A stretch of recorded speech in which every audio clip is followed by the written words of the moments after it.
Great. Well, obviously we're with Danny Boyle, Simon Beaufoy, and Aron Ralston. Mate, 127 hours, your story. How was it entrusting these guys? What did you have to do? Did you sit down and talk to them for a few times first? Like, what was it? Did you know their stuff? I did do that, but it was they earned it. They earned that trust from the respect and a shared vision of what we wanted to do with it, to make a film. Not a gratuitous horror movie, but an inspiring, uplifting, authentic tale. And of course, it needs to be adapted and fictionalized. And to some extent, that, like Simon, a conversation we had about that it takes you, the fictionalization can take you deeper into the essence of the truth of my experience.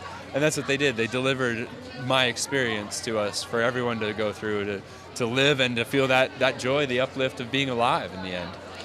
Well, one of the things that's amazing to me, actually, in all of your films is that all the content's obviously very different, but you have this amazing ability to make people feel like they're going through the experience in terms of making you feel like you're stuck in the canyon, making people feel like you're in the slums of India.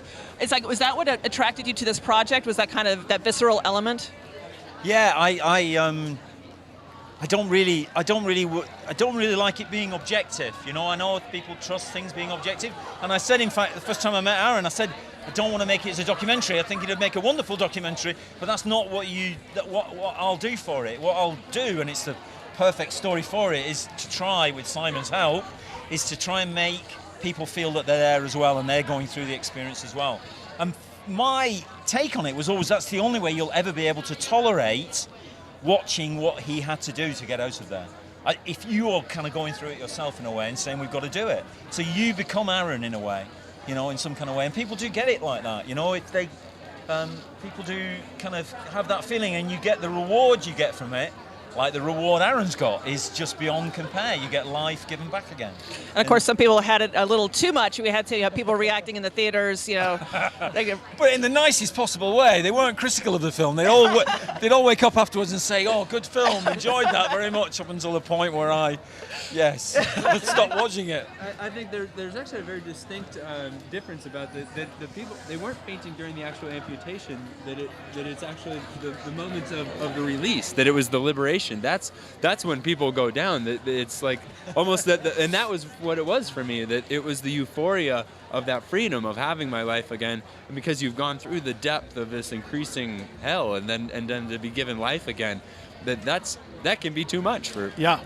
Well, we're live on live stream. We actually just got a question in from Matt Cosentino, and he wants to know, Danny, how long you work on a script before it's done with you and Simon. Before you start rehearsing and start working on it, how long do you take with the script? Is there a set finite amount of time with anything? How long did this one take? No, there isn't really. This one was really quick, yeah. I mean, I worked on it for a little while on my own, and then Simon took it over, and we probably spent about 3 months on it each, I would guess. Is that right? Something like that? Yeah, no more than that, I think. I would say about 4 months total. Yeah. Because we were, a year ago, almost today, a year ago when the Golden Globes were on, we were watching the real video messages that Aron had left in a hotel room, and outside all these cars pulling up for last year's Golden Globes. So it's happened really fast. Then it was the heat of the summer. We went to the canyon to actually go and visit the place, and it was from that point, we're going to make a film. And I think that was mid-July or so, and then you were starting pre-production in early December, I guess. So yeah, 6 months. You guys pulled it off. Well, congratulations on all your successes, from the stage production of Frankenstein to all the Olympics and all these great movies from every genre imaginable. And we're just reminding everyone to watch the IFC Spirit Awards tonight at 10/9 Central. It's going to be outrageous.